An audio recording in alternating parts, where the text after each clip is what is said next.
वसुदेव सुतं देवं कंसचाणूरमर्दनं देवकी परमानंदं श्री कृष्णं वंदे जगद्गुरुं। આપ સૌને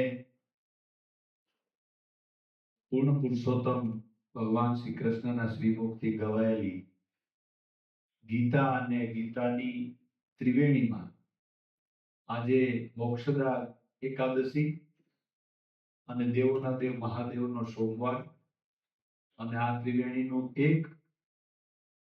એક ટીપું પણ જો પી શકાય ગીતા જ્ઞાનનું એવા સરસ દિવ્ય અવસરે આપ સૌ ઉપસ્થિત છો ત્યારે જગતગુરુ શબ્દ બોલાણો છે તો કૃષ્ણ છે તો પ્રશ્ન છે અને એના સમાધાન બધા ગીતામાં છે. પણ સતયુગની વાત છે કે જ્યારે દેવ અને દાનવોએ બેયના પોતપોતાના હિત માટે મંથન કર્યું. એ સમુદ્ર મંથનમાં 14 રત્નો નીકળ્યા. એ બીજા રત્નોમાં આપણે નથી જવું, પણ 13 અને 14મું રત્ન છે એ આયુર્વેદ અને અમૃતના ઔષધો સાથેનું જે આપને સમુદ્ર મંથનમાંથી જે રત્નો પ્રાપ્ત થયા છે એવી આર્ય સંસ્કૃતિ, આર્ય ગુરુકુલમની પરંપરા એટલે કે સતયુગની સાથે 17,68,000 વર્ષ 28,000 વર્ષ સાથે જોડાયેલી આ સનાતન ધર્મની પરંપરાનો ભાગ ગણો, આપણા ભાગ્ય ગણો. અને આવી દિવ્ય ચેતનાઓ આપણે ઓળખી નથી શકતા. આપણી અણસમજ છે, આપણી પાસે જ્ઞાન નથી. એ જ્ઞાનની આજે જે વાતો થવાની છે એનું મૂળ જેને મૂક્યું છે એવા બ્રહ્મલિંગ પૂજ્ય દાતાર શ્રી વિશ્વનાથ ગુરુજીની દિવ્ય ચેતનાને પ્રણામ કરું. મેહુલભાઈ, ગુરુમાં, આપ સૌ ગીતા પ્રેમી પરિવાર અને સત્સંગીઓ, વિશેષ કંઈ નથી કહેવું. આમાં કિશોરભાઈ એનો પોતાનો અનુભવ ગીતા વિશેનો કહ્યો. મારી પોતાની વ્યક્તિગત વાત કરું તો મારે 1 વર્ષ થયું મેહુલભાઈના ટચમાં આવ્યું. ડોક્ટર છે, આચાર્ય છે, ગુરુ છે, પણ એની લાગણી એ છે કે આ ગર્ભથી ગીતા સુધીનું જે ટાઇટલ મુકાણું છે એની ઉપર દરેક વ્યક્તિ થોડું ચિંતન કરે કે આ બીજા માટે છે કે મારા માટે છે. અને ભગવાન રામને જો ક્યાંક સાંભળ્યા હોય તો એક જ વાત આવે કે આપણો એક નિજ ધર્મ, એક કુટુંબ ધર્મ, એક સમાજ ધર્મ અને એક રાષ્ટ્ર ધર્મ એ કેવો હોવો જોઈએ. આપણા પરિવારના પ્રશ્નો છે. એ પ્રશ્નો એટલે જ મેં કીધું પ્રશ્ન અને કૃષ્ણ જય વસાવડાના શબ્દો છે. પ્રશ્ન થશે એટલે કૃષ્ણ આવશે. હું બહુ દેશી ભાષામાં એટલું કહું કે કૃષ્ણને ડ્રાઈવરમાં રખાય. એ આપણો ડ્રાઈવર હશે તો બહુ વાંધો નહીં આવે. પેલા આટલું તો કરું. એ આપણો બાપ છે, એને પાસે તો ઘણું શીખવા જેવું છે. એના સમયમાં જગદીશભાઈ એને દુશાસનની હો ગયેલું ખાઈ લીધી. આવો શ્રેષ્ઠ પૂર્ણ પુરુષોત્તમ યુગ પુરુષ એક ન ખમેની હો ખાઈ લીધી. માને વચન દીધું હતું ને કે કોઈ ચિંતા ન કરે, આ બધા અપલખણો લ્યો પણ હો વખત તોફાન કરશે તો વાંધો નહીં આવે. પછી માથું ઉતાર્યું. હવે ઈ હો આ શિશુપાલ ઈ હો ખાઈ ગઈ. ઈ સમયમાં ભગવાન આપણો બાપ તો અટાણે આપણે 1 લાખ નો ખાય. વાત તો ક્ષણની જ આવી ને. જેને બહુ સરસ વાત કરી કે આ ક્ષણ કોકને નબળો વિચાર આવે અને ગળામાં ગાડીઓ નાખી લઈએ, કોકને નબળો વિચાર આવે અને દવા પી લઈએ, કોકને નબળો વિચાર આવે અને જીવનનું દિવ્ય અમૂલ્ય જીવન ટૂંકાવી નાખે. ક્યાંક નબળી વાત આવે છે. એટલે આપણે એમાં નથી જવું. પણ આજે ખૂબ રાજીપો વ્યક્ત કરું છું અને વિશેષ કંઈ ન કહેતા ગુરુજીને સાંભળવાના થાય, કારણ કે ગીતાના અનુસંધાને આપણે બધા અહીંયા એકઠા થયા છીએ. એક ક્ષણ, એક વાત, એક શબ્દ જો ક્યાંક હાથમાં આવી ગયો તો મારો તમારો જીવનનો બેડો પાર થઈ જશે. પણ સંસ્કૃતિ આડી ગુરુકુળની એક વાત મૂકું એટલા માટે કે આ બે વ્યક્તિ એકદમ સહજ સરળ સમાજ માટે, સ્વ માટેની સમષ્ટિ માટે કંઈક આપવું છે તે દુઃખની ચિંતા વ્યક્ત કરે છે કે દરેક બાળક કૃષ્ણ જેવું ને રામ જેવું બની શકે. આપણે પ્રયત્ન મૂકી દીધા છે, હથિયાર હેઠા મૂકી દીધા છે. એટલે એ જે સરવાણી જે જ્ઞાનની છે એ આ ગીતાના જ્ઞાનથી ગર્ભથી શરૂ છે. એટલે સાહેબ બહુ ચિંતા વ્યક્ત કરે. દિવ્ય સંતતિ યજ્ઞ હમણાં કરવાનો છે. મહારાજ દશરથ ભારત ખંડના મહાપુરુષ પરાક્રમી, એને પણ સંતાનમાં કઈ હતું નહીં. આપ જાણો છો કથા. તો એને પણ એક પુત્ર કામેષ્ટિ યજ્ઞ કર્યો અને એને 4 સંતાનો પ્રાપ્ત થયા. બ્રહ્મને માં કૌશલ્યના કોળે જન્મ લેવો પડ્યો. આ આપણા શાસ્ત્રો છે. આ શાસ્ત્રો છે આપણા. એટલે દિવ્ય સંતતિ જોઈએ છે.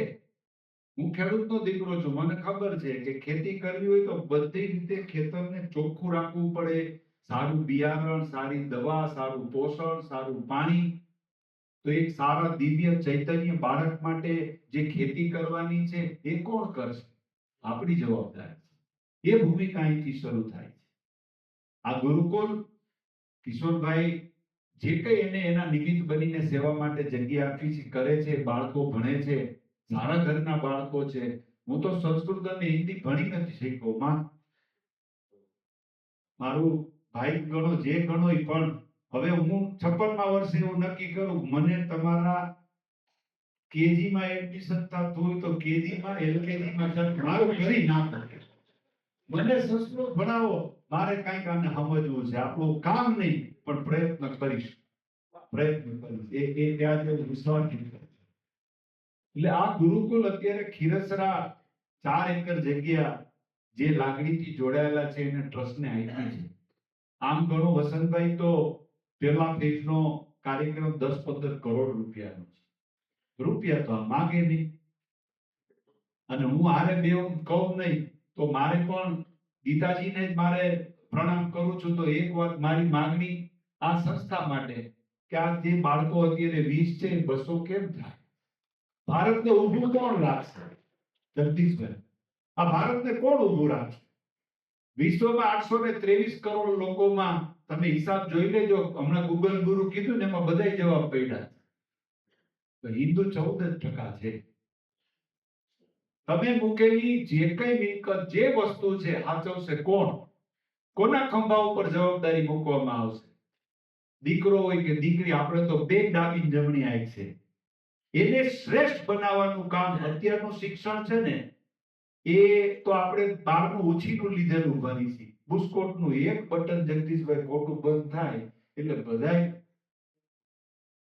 એવી સ્થિતિ શિક્ષણની છે. એમાં આયુર્વેદ અને શાસ્ત્રનું શિક્ષણ એક શ્રેષ્ઠ બાળક તૈયાર કરવો એ લક્ષ્ય સાથે આચાર્યજી એવું વિચારે છે કે ભાઈ શ્રેષ્ઠ નાલંદા વિદ્યાપીઠ રહી, તક્ષશિલા રહી, એનું નામ ઇતિહાસમાં રહી ગયું, અત્યારે નથી. આવું શિક્ષણ જો મૂલ્યવાન અને એક ભારતને શ્રેષ્ઠ ટેકો આપી શકે એવો નાગરિક બનાવવાની વાત છે. બહુ મોટી જવાબદારી છે. માની પણ જવાબદારી છે અને ગુરુ માની પણ જવાબદારી છે. એના માટે મહેનત કરવાની છે કે ત્યાં શું આપી શકાય. એટલે પેલા ફેઝમાં એડમિન બ્લોક બને, આ બાળકોની રહેવાની વ્યવસ્થા થાય, એને સારી રીતે સંસ્કૃતિ આર્ય ગુરુકુલમના સિદ્ધાંત ઉપર એને તૈયાર કરવાની વાત છે. ત્યાં નથી ફ્રીજ રાખવાનું, નથી ટીવી રાખવાનું, નથી મોબાઈલ રાખવાનો, નથી કોઈ પણ ભૌતિક સુખની જે સાધનો લઈ તમારા બાળકો ભણે છે એવું કશુંય નથી. આવું દિવ્ય વાતાવરણ છે. એ મને એવું લાગે કે કૃષ્ણ ને રામ ને વિશ્વામિત્ર ને સાંદીપનીએ આપ્યું ને એવું અટાણે આ કાર્ય આ ગુરુકુલમાં થઈ રહ્યું.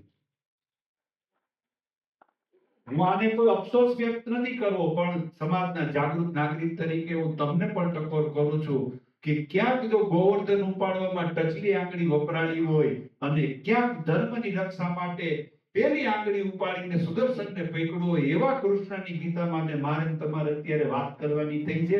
એ આજે કુળ અને મૂળ બે સાચવવા માટે આવા ગુરુ અને આવા ગુરુ માં, કારણ કે પોતે એની સાથે રહી અને સાંદીપની આશ્રમની જેમ બાળકો તૈયાર કરે. ધન્ય છે સાહેબ, તાલીથી વધાવો. આ સન્માન વધે. અને બીજું જે આ તમારી ખાસ અપીલ છે કે જોતું કાંઈ નથી, આપવું છે. બરાબર છે, પણ એવા દાતાઓ જો આ આર્ય સંસ્કૃતિ આર્ય ગુરુકુળ સાથે જોડાય તો આવા દીકરાઓ તૈયાર થશે, આવી દીકરીઓ તૈયાર થશે. આજે બોલે છે જે તૈયારી કરીને આવ્યા છે એવું હું તમને નહીં કરાવી શકીએ.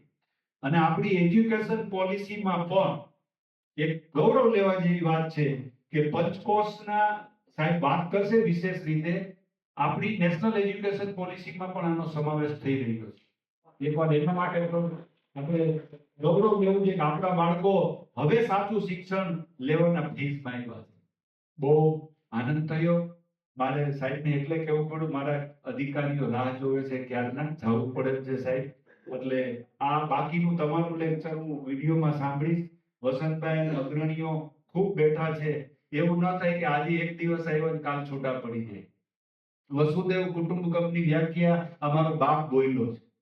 આમાં 18 વર્ષના લોકો આવે, જ્ઞાતિ ગમે તે હોય, કોઈ પણ વ્યક્તિ હોય, વાત તો એ છે કે માના પેટમાં રહીને 9 મહિને જો બાળક આવતું હોય અને એને તમે માનવ કહેતા હો અને એની અંદર આટલી બધી તાકાત પડેલી છે, આવી દિવ્ય ઔષધો સાથે દિવ્ય સંસ્કારો દેવાનું ગુરુકુળ જ્યારે આપણા રાજકોટના આંગણે છે, ત્યારે ભારતના નાગરિક તરીકે આપણે ગૌરવથી એક માથું ઊંચું રાખી જોઈ શકીએ કે ભારતના કોઈ પણ રાજ્યમાં જવાને બદલે આ ગુરુકુળ આપણા આંગણે બનવા જઈ રહ્યું છે. આ એક ગૌરવ. એક મંદિર કદાચ 1 વર્ષ મોડું ઊભું થાય, બહુ ફેર નહીં પડે. પરમાત્માનો એવો ક્યાંય સંદેશો નથી કે આ સદી થઈ જાવ. પણ આ જે યજ્ઞ છે સાહેબ, નવી પેઢીને આપણા ઘોડિયામાં બાળક આવ્યું છે, એને ઔષધો દ્વારા સાહેબ બહુ સારી વાત કરે છે કે ભાઈ એલોપેથી છે ને એ માસી છે, માસી બહુ જાદુ ઘરે નો રોકાવે.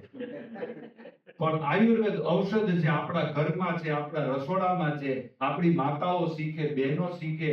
અને સાહેબ સાથે મને ખૂબ આનંદ આવે છે. મને જ્યારે પણ સમય મળે ત્યારે મને એમ થાય કે આ માણસને દોડવા દે, એનો વજન એને ખભે બેહાડી દોડવાની વાત છે સાહેબ. આ કામ એને કરવું છે. સમય મર્યાદા એની પાસે ઓછી છે, આપણી પાસે શ્વાસ બે પાસે માપના છે અને કામ કરી જવું છે. એકદમ ફોટો ફ્રેમમાં જવાને બદલે કંઈક વાવીને જાવું તો વડલા ઉગશે અને એના છાંયડામાં આપણી પેઢી ઊભી રહે એવા ભારત માતાના સંતાનો પેદા કરવા માટે આ આર્ય ગુરુકુલમની જરૂર છે. ફરીથી સાહેબ આપને ખૂબ વિશેષ અભિનંદન. આપ સૌએ 2 શબ્દ કડવા લઈ ગયા હોય તો માફ કરજો, પણ મને એવું લાગ્યું કે આ વાત કરવી જોઈએ. Thank you.